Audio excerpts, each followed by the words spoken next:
So a very warm welcome, all of you. I am Pratham Kashyap. I look after the marketing part of at Goodera and specifically for non-profit partnerships.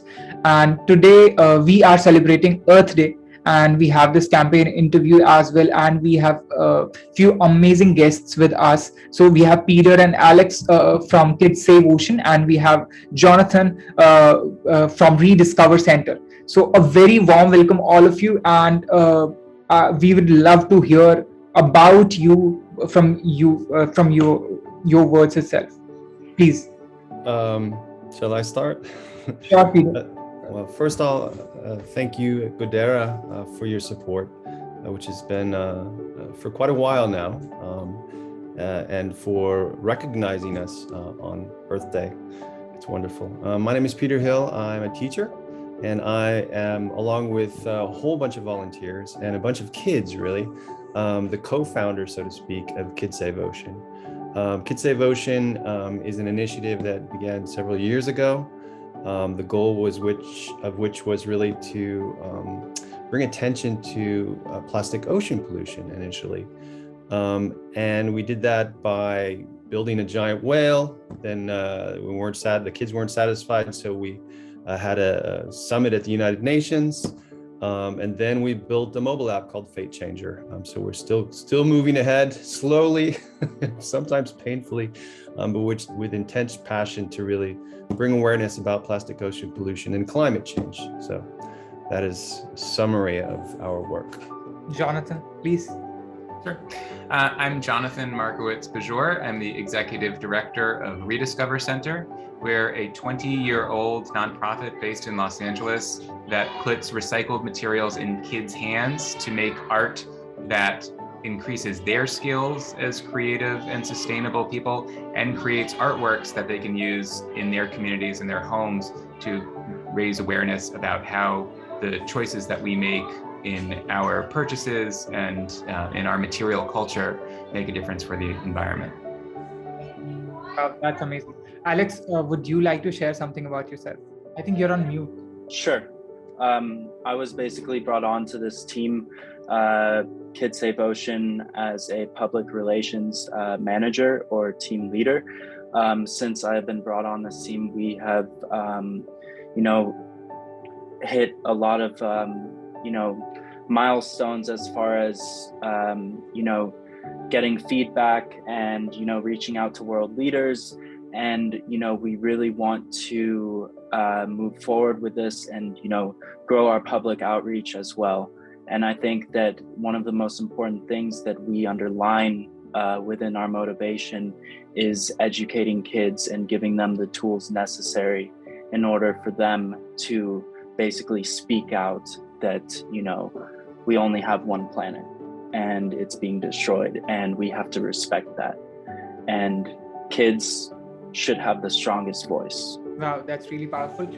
So quickly, I'll start with the most basic question. And I think this is the most interesting one as well, because when we ask this question to different nonprofits, we get a very different perspectives from them. So the first question, the most basic one, why are we celebrating the Earth Day today?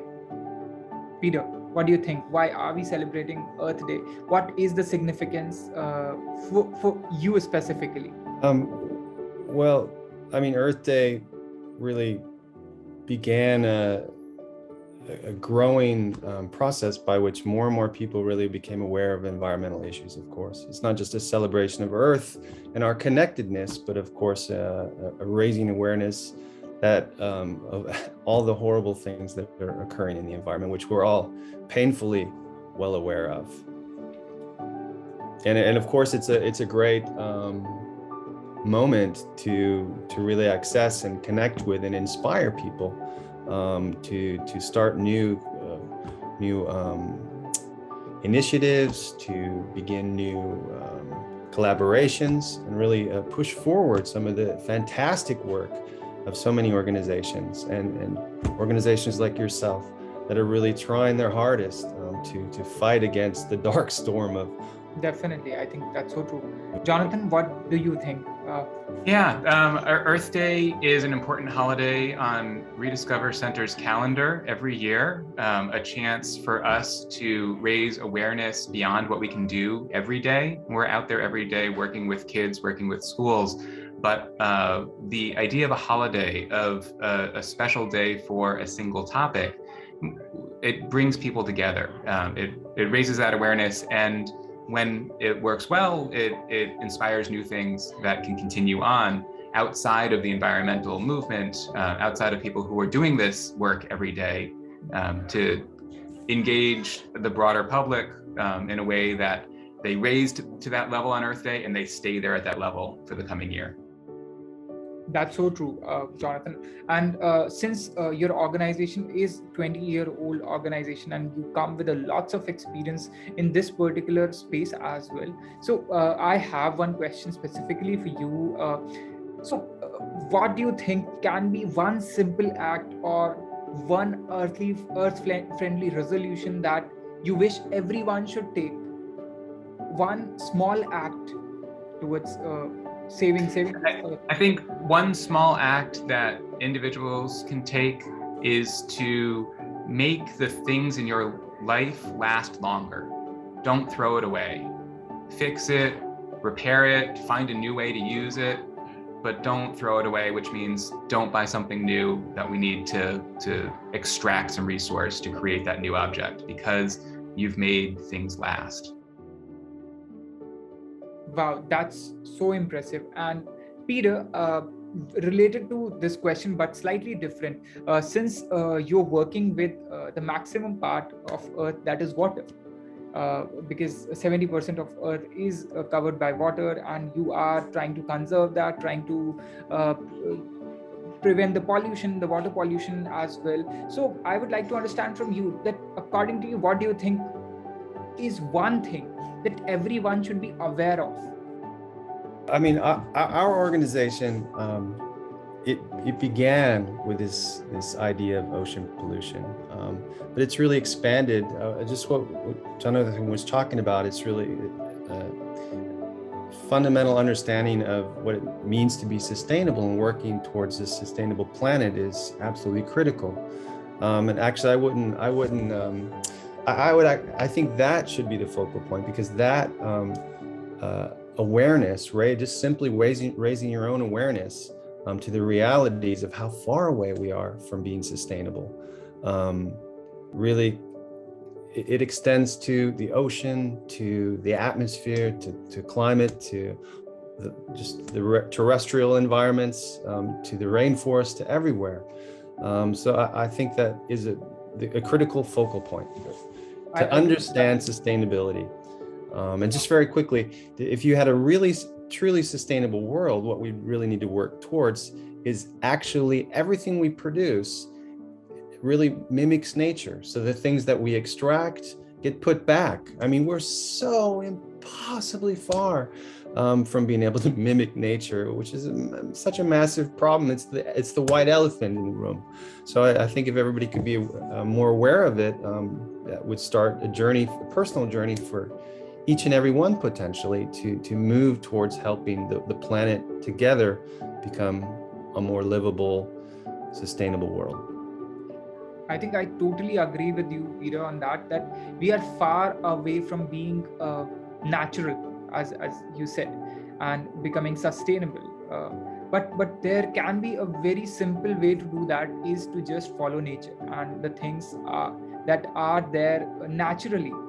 Because like if you see the natural things that are present in nature, the plants, the animals, and different organisms, they do not actually try to grow. They just naturally grow, they naturally die, and they naturally get decomposed, and then again the cycle goes on and on. But here we are trying to I think hamper that cycle of the nature by doing these man-made things and producing these man-made stuff and trying to change according to our own wishes. So I think that is something that's a great point. I think I can speak a lot about that, but anyways, we'll move on with the next question. Here after hearing so much from both of you, I think I'd love to understand about how does your nonprofit contribute to this entire scenario. So, Peter, first of all, how does Kids Save Ocean come into the picture, and how does it cater to the environment, and how does it create an impact? So the focus of all of our work has really been to empower young people, empower them to both understand and then actually do something about environmental issues, empowering them to be able to influence environmental policy. This is something which, in any measurable way, has not been achieved. But for example, our Fate Changer app. It really does that. It has tons of information, youth-friendly but science-based, and it really gets kids to understand politically what potential pathways there are.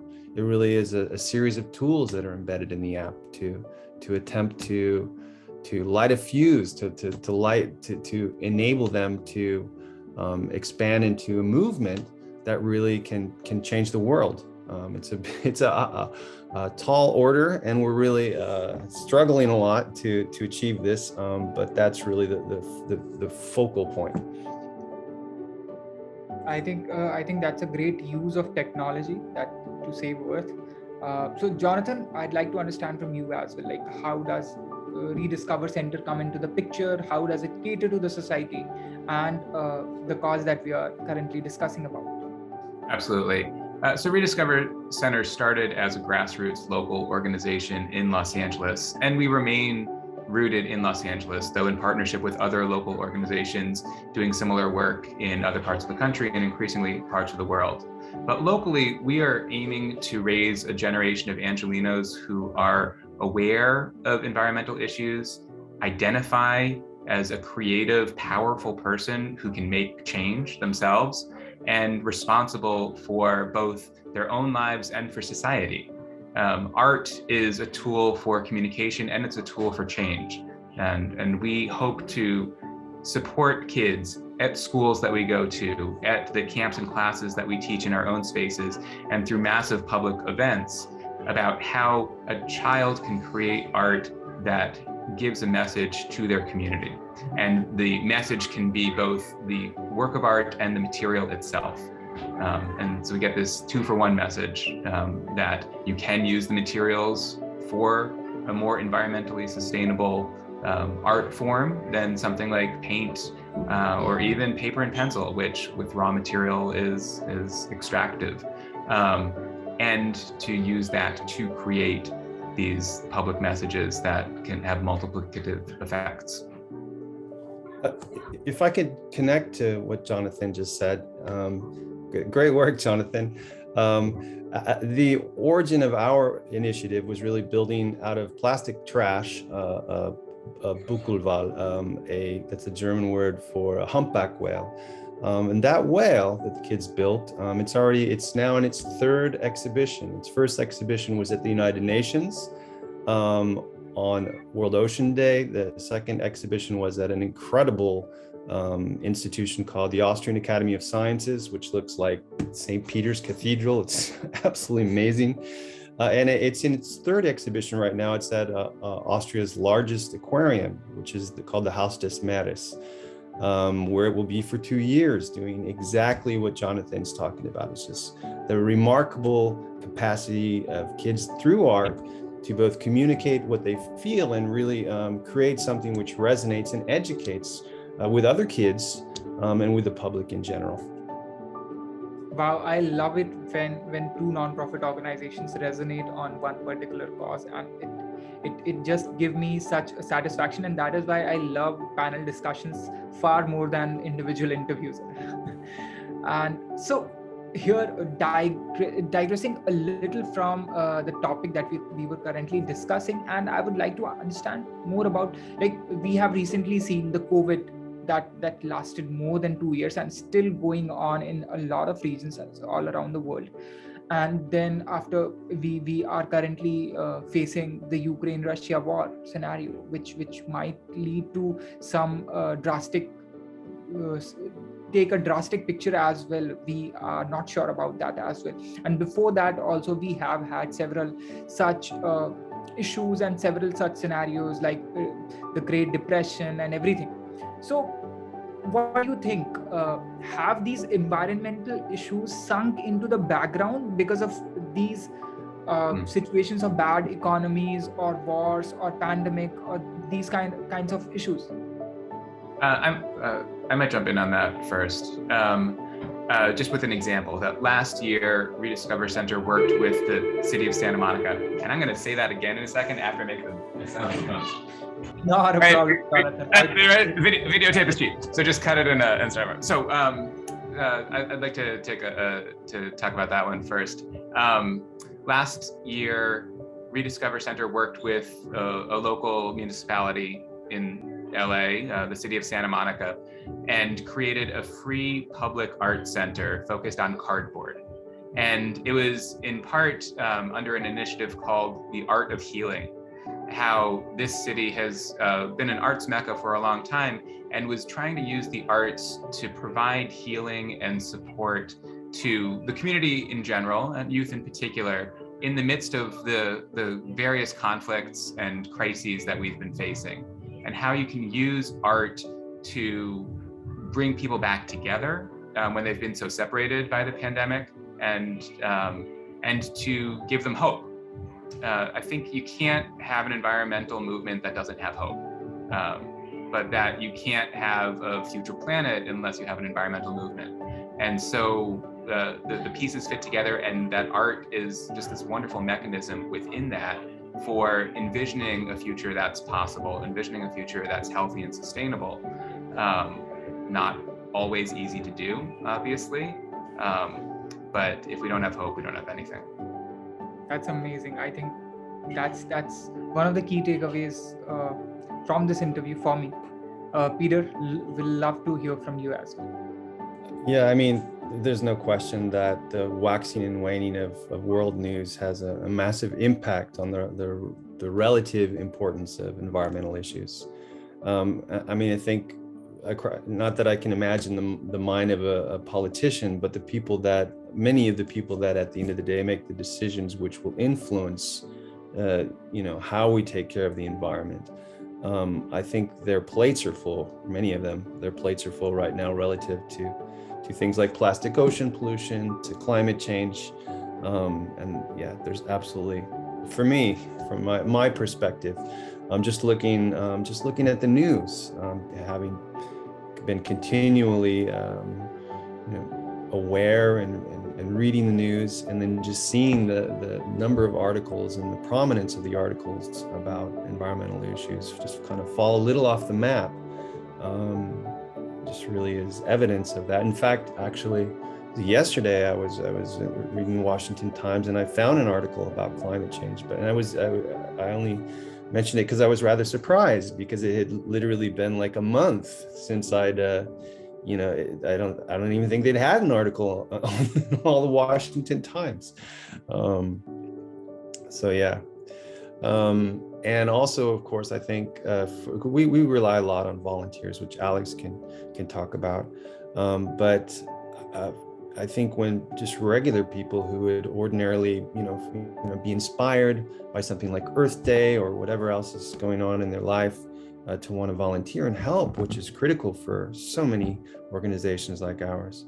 I think when their mind is full of concern and worry, they're just in a different place. It really kind of suffocates a bit the environment that we rely upon, the environment of people just reaching out and saying, hey, this is a really important issue, and I want to spend some of my valuable time to help. So in addition to the relative importance and it not being in your face, it also influences our direct ability to do our work when these other global issues hit home.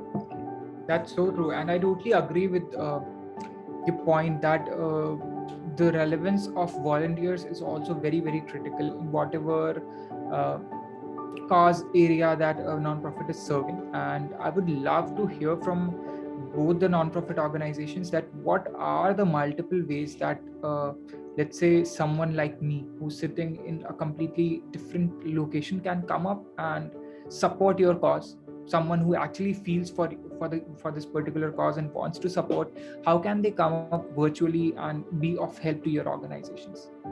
While our primary focus is on the youth of Los Angeles County, the materials that we have created over those 20 years of educational programming, I think have legs, can be used anywhere. The kinds of cardboard crafting activities that youth in my building right now are making at a spring break camp, using a recyclable material to create something they can bring home and display to their families and spark a conversation about, hey, where does all the stuff in our house come from, is something that you could be doing right now. It's fun in the moment, it's expressive and creative, and this joyous experience to create art out of recyclable materials that we found with the thousands of people we work with. And that applies to adults in India as well as kids in LA or anywhere in the world. Wow, that's a great way to contribute to any of the nonprofits who are serving for this particular cause. And yes, Peter, so since you mentioned that you heavily rely upon the volunteers, so are there any virtual volunteering opportunities as well through which people can come up and be of help? Our needs right now are in two very different categories. I can cover the first category. Alex can cover the second category. I know you have a lot of corporate connections, and so we have an app, the Fate Changer app. It's out on iOS, and we co-designed it with the kids actually. But it's definitely the first version, and we struggle. We got a lot of work done on the Android version, but we would desperately need help from people who are, maybe they have an Android team or an iOS team to really bring it to the next level, bring it from this early version to something much more powerful. So I really covered the volunteers that are involved in the technology development. So yeah, if you're out there, if anybody's out there, please, we really need your help. And it's really important. I think if anybody looks into what we're doing and the goal, that they would be inspired if they had the skill set to help us out. I don't even think it would take that long, but we're challenged right now, definitely. And Alex, he takes care of and works with all the other volunteers, which also have really critical work in organization. Alex, you want to talk about that? So, of course, Peter, thank you. So people can authentically work for our cause, more specifically through, educating. As Peter mentioned, we do have our app called Fate Changer, but we're also working on a letter writing campaign. And with our letter writing campaign, we have designed a letter writing campaign, which basically is articulated towards different age groups and also is available in German. This letter writing campaign, basically, you can download, you can use it, you can share it with, teachers can share with their students. For instance, at the House of Mayors, I don't know if we have this yet, but we would like to work on getting our letter writing campaign involved within our exhibit. And we really would like to have our volunteers basically share this information with schools. For instance, we have recently worked with a private school in Turkey with the help of one of our volunteers. We have gained a partnership with the English program and the science program within this private school. And they're gonna work with us on our letter writing campaign. And we also are working on getting that out there, as well as getting our exhibit to other aquariums. So right now, as Peter mentioned, we have the whale exhibit at the House of Mayors for approximately 2 years. We're looking for a home for it after the fact. So those are our primarily focused, goals set for our volunteers currently. Getting the letter writing campaign out there to schools, kids, and people who can share it with organizations as well, that can help educate the youth. That is our main and primary main focus. The letter writing campaign, by the way, this one is about plastic ocean pollution, and it really brings environmental literacy into the classroom in a way that both educates the kids about the issues and about what governments can do, and then gives them an avenue by which they can really express themselves directly to their governments. And the campaign, by the way, is directly connected to the app. So within the app, that's one of the tasks that the kids are invited to do if they choose. And by the way, what I didn't mention about the early origin of our initiative is when we had this summit at the United Nations, the kids, they created a declaration where they decided what should be done themselves. And we sent this to every world leader, and we got, actually part of the exhibition are really beautiful letters written from presidents and prime ministers and kings and the Pope, David Attenborough. So that shows you the potential power when a very heart-written letter is sent from a child. So I don't think there's anything more powerful, actually. That's so true. And I think, so from Goodera, I guess, Suprerna is the point of contact for your organization, right, Peter? Kids Save Ocean. Yeah, so I will get in touch with her and I will let her know about the activities that you have, especially the letter writing, because that is something that lots of corporate volunteers like to get in a team and do these kinds of activities. But again, no commitment from my end at this point of time, actually. Okay. I will look into great. it, and so it a lot depends upon the corporate interests as well. So the clients that we have interest from them as well. So I'll try to connect you with Suprerna, and I'll pass on your query to our team, and we'll see what we can do. Sounds great. Thank you. I appreciate your efforts. All right. So I guess those were all my questions. If you, any one of you has anything else to share with us about your nonprofit, about the cause that you support, about the work that you're doing, please feel free. I'll just add one additional point. So the plastic ocean pollution letter writing campaign, we're going to expand that to include climate change. Hopefully in the next few weeks. There's so many things to do, but that will really give us another leg, another critical leg, in our initiative overall. Yeah. And I think in terms of a public message that might go out to volunteers involved with Goodera, to the general public, is talk to kids. Don't think of the future as something that's going to happen to someone else who you don't know, because the kids we have now are going to live in the world that we create. And we are both youth-facing organizations here, working with youth, but we don't have any youth at this conversation right now. You need to get into conversation with youth to understand what we need to do to create a future that they're going to live in. I think Jonathan, good job, and we'll try to pass on this beautiful message of yours, Jonathan, to the youth and to the people who are capable of bringing this change. And this message is something, a great idea, and we'd love to have something from you, Peter and Alex as well, something for the volunteers out there, a message from you to all the potential volunteers on how their bare minimum contribution of time and effort can be of such huge impact at the end. Well, anybody who might be interested in helping Kids Save Ocean, our goal is to empower youth, to help them understand issues like plastic ocean pollution, climate change, and sustainability, and then actually do something.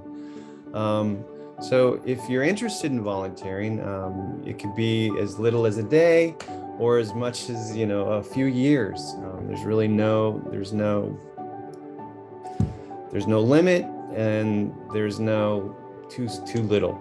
So please connect with us and help us, because we really need some help. Always more help. That's amazing. That's amazing. So, Alex, do you have anything to share? How did you like it? Our conversation.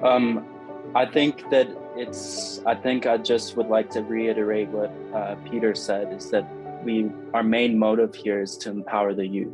We want to give the youth a voice, and not only just a voice, but we want to give them an action that they can take in the future in order to implement change within their governments towards political leaders.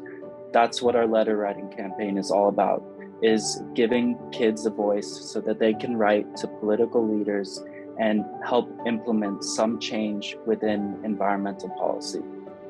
If I may, one little nuance. The letter writing campaign is very important. It's a wonderful tool for schools and for kids to be educated and really feel empowered. The chances of it having a huge impact are very low. But also in our app, we have other tools which have sharper teeth. For example, we have there's something called a citizen ballot initiative. This is a process that different countries have, different states. California, for example, has it. It enables citizens to really come up with their own ideas, and in some cases completely circumvent the political system. This is a process which has been hijacked often by rich people, because often you have to get signatures from registered voters usually, and wealthy people get a bunch of people to collect signatures for their idea, whatever they want, and push it through. And we thought, well, hey, why can't we try to do that? Why can't we get kids to choose amongst some powerful potential environmental policy moves, choose what they want, and then spearhead initiatives. So that's another thing that the app does. So really potential to hijack the political process, which is what they may have to do to actually get anything done. So the app really has a potential both kind of with soft gloves and with gloves off. So